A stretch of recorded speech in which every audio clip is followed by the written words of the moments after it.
Welcome to the Canadian Apprenticeship Forum's web presentation, Hiring and Retaining Aboriginal Apprentices, an Action Plan for Employers. My name is Racine DeBartolo, and I will be your host. The Canadian Apprenticeship Forum is a national non-for-profit organization working with stakeholders in all regions of Canada. We influence pan-Canadian apprenticeship strategies through research, discussion, and collaboration, and promote apprenticeship as an effective model for training and education. The Forum is hosting this series of webinars to help educate employers and provide tips on how to successfully create a more diverse workforce. Our current project, Hiring and Retaining Aboriginal Apprentices, is intended to facilitate the hiring and retention of Indigenous apprentices in skilled trades workplaces. We have developed an action plan that draws upon sector-specific strategies and practices that skilled trades employers have found effective when it comes to developing partnerships with Indigenous communities. We are pleased to feature an energy sector employer who has made a commitment to engaging and hiring Indigenous employees. Their strategies have proven highly successful, and currently Indigenous employees make up just over 18% of their current workforce. To tell us more about their success and provide tips on how other organizations can follow their lead, we're pleased to welcome Lisa Leochko, Employment Strategy Supervisor with Manitoba Hydro. Lisa has worked with Manitoba Hydro for over 20 years. The majority of her career has been spent in human resources in areas such as compensation, labor relations, and recruitment. She assisted in the negotiation of the joint Kiask Development Agreement with the Kiask Cree Nations, and during this time developed relationships which she continues to cultivate today by overseeing operational employment commitments in the agreement. Welcome, Lisa. Thank you very much. I'm really pleased to be here today to share Manitoba Hydro's story with you. Okay, so I will jump right into our presentation and tell you a little bit about our workforce. So we are just over 6,100 employees. Just over 1,100 of those are Indigenous employees, and 303 of those are in the north. We have a very low resignation rate of less than 1% per year, and we are primarily a technical company. So the majority of our recruitments are in the areas of trades, technicians and technologists, IT, and engineering.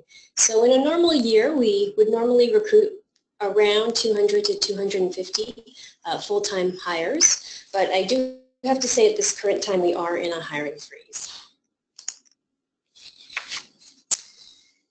So moving on, I wanted to talk about our employment targets for Indigenous people. And as you can see, we have targets in a number of different areas. So we have a target for corporate-wide hiring. We have a specific target for our northern operations, and as well targets for Indigenous people in management and our professional classifications. So we have been doing really well in meeting these targets, and as you can see, we're meeting all of them at this present point in time.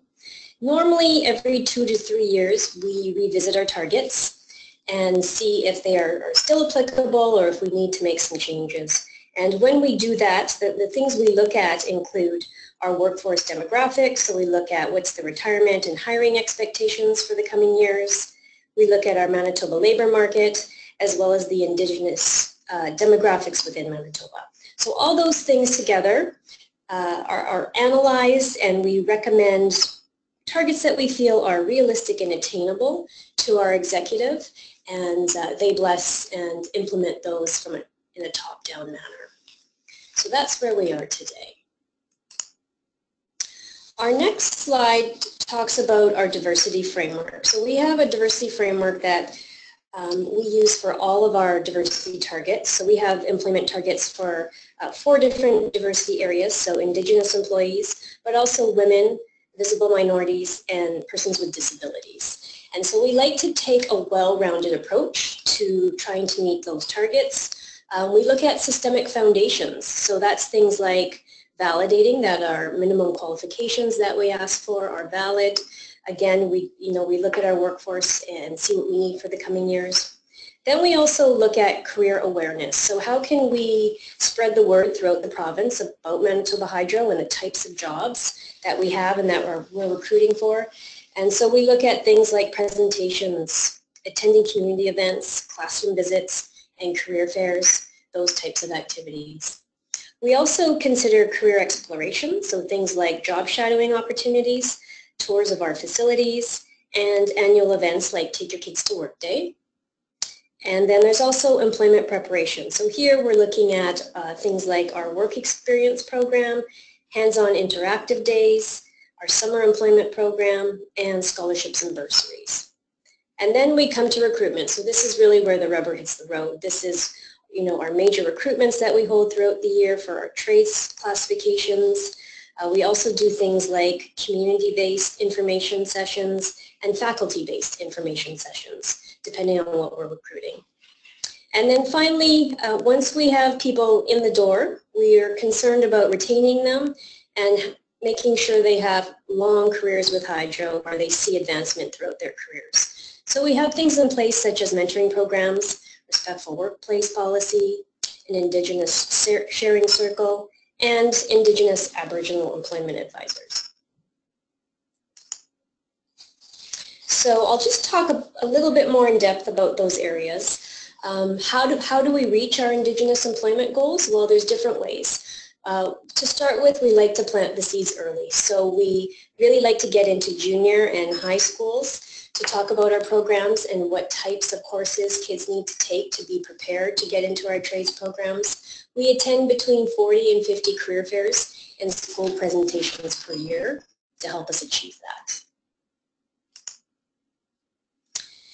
In addition, we try and have a higher visibility in the communities and with different Indigenous organizations. So for example, on an annual basis, we attend things like Vision Quest, Manitoba Festival, Ayani Westman Job Fair as some examples.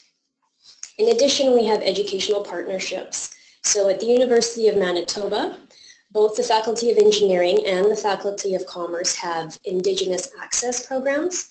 And we work and partner with them to visit the schools at least twice a year to talk about positions at Manitoba Hydro, scholarships and bursaries, as well as summer employment. We also have in place an educational funding program. So this program is for post-secondary students who are taking programs related to Hydro careers. So this would include things like engineering, commerce, IT, technology, and trades. And we currently have over $100,000 available to students.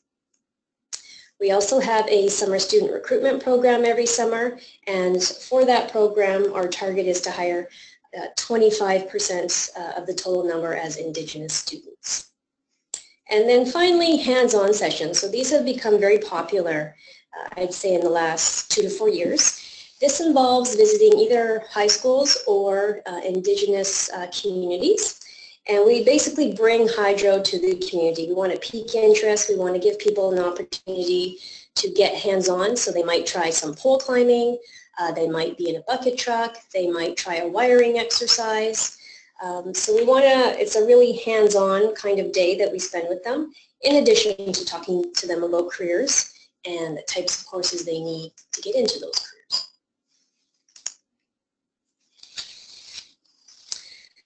Another way that we reach our goals is through partnerships. We are currently building our kiosk generating station in the north, and in order to do that, we negotiated a joint kiosk development agreement with 4 Cree nations.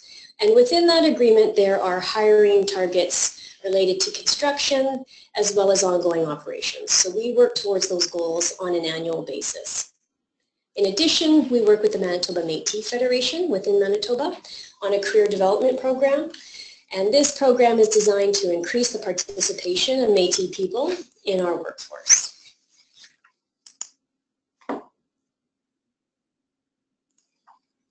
So I like to use this slide in my presentations because I think it does a good job of demonstrating the differences between equality and equity. And so with equality, you're treating everybody the same, but that doesn't necessarily give you the outcome that you want. Sometimes you need to take into account differences and systemic barriers that are in place for people and introduce programming that addresses those barriers. That helps you get to equity, which is a more fair result overall. And that's what led us to our Aboriginal pre-placement programs. So our pre-placement program is really our flagship program for employing Indigenous people in Manitoba Hydro operations. It's a long-standing and highly successful program that's been in place since 1998. And essentially it's designed to assist Indigenous candidates who are missing the academic requirements for entry into our trades programs. So they have to come to us with a grade 12 diploma and the grade 12 English requirements. If they have that, then we will provide them with the math and physics upgrading that they require to enter our trades, as well as some hands-on work experience. So this program is 6 to 10 months in length, and it prepares trainees for entry into classifications such as mechanical technicians, power electricians, or our power line technician apprenticeship program. So why do we feel our APP program is successful? Well, there's a few reasons. The first is that we have full-time coordinators whose full-time job is to recruit, hire, prepare, guide, and mentor these groups of trainees throughout their time in the program. In addition, when these trainees start, as part of the orientation, they receive 1 to 2 days of life skills training. This is delivered by one of our Indigenous employment advisors, and they cover topics such as effective communication, conflict resolution, time management, discipline and goal setting, and a review of protocols and expectations on the job. And we have found this is a really good precursor to success in the program. In addition, during the academic upgrading component of the program, the trainee's only job is to focus on school. And there's also supports available such as tutoring to make sure we're giving them every opportunity to succeed. Next, as I mentioned, another component of this program is field exposure, and that is designed to prepare the trainees for entry into what we call the parent trade. As well, we have ongoing recruitment at all levels from high school up, which we feel really broadens our candidate pool. So what do the numbers look like? As I said, it's a long-standing and highly successful program for us. Since 1998, we've had 443 Indigenous candidates come through the APP program. 372 of those candidates have moved into hydro employment. 307 went into the trades, and 65 went into another hydro position. So for us, we know this program was a major driver for us achieving our Indigenous employment targets. And it was really important for us to address the systemic barrier that we saw year after year of the candidates not having the math and physics requirements, and that we needed to do something differently if we really wanted to get people into the trades and see them be successful. Wanted to include this. This is a picture of Jessica Hadfield, and Jessica is our first female power line technician journeyman throughout the company, and she's also a graduate of the Aboriginal Preplacement program. So really proud of her and all the success she's achieved through the program. So as I had said earlier, once we get people into Manitoba Hydro, we are concerned about retaining them and seeing them have a long career path. So we do have different things in place to help support this. One of the programs in place is our Indigenous Cultural Awareness Program. And this program or training is available to everyone in the corporation. So we have just over 2,000 employees at this point in time that have participated in the 2-day session. And it really provides exposure to culture, traditions, hydro's history with Indigenous communities. Over the past few years, we've also introduced Indigenous sharing circles. This is really a resource group for Indigenous employees. We have one that runs in Winnipeg on a quarterly basis, and we have 2 that run in our northern locations. Moving on, another helpful item we find is our IBW jurisdiction in their last round of negotiations introduced a new article for family responsibility leave for cultural obligations. And finally, we have 2 Indigenous employment advisors who provide support, guidance, and referral on a variety of matters to our Indigenous employees. So success factors, what helped us to succeed with our programming? Well, definitely the corporate commitment at our highest levels. For over 20 years, our presidents and executive have been supportive of this program and have really, encouraged its implementation from the top down. Our presidents have come and gone over the last few years, but I can say that they have all been proponents of diversity and proponents of the programming. So that has definitely helped in its success. As well, I really have to say it's a long-term process. So for anyone out there starting, don't feel like you have to do everything at once. We certainly didn't. It's something that has grown over a 20-year period and takes time to move along. Workforce demographics is something we definitely rely on. So we not only do an internal analysis of what's happening with our own workforce, but we have to balance that with what's going on in the labor market and what the labor market looks like. And so those are important considerations that we've always taken into account. So where do we go from here? So as a corporation, we know we will continue to strengthen our relationships with Indigenous communities and continue working with them. We'll focus on Indigenous retention and career advancement. We want to foster a culture where diversity is just part of what we're doing every day, where it's not a special program, it's just part of what we do. And as we achieve our targets, we know that we will continue to stretch and grow our capacity. So thank you so much, Lisa, for your informative presentation. Obviously, Manitoba Hydro is a leader in this field, and we really appreciate you sharing the information and setting an example for industry across the country.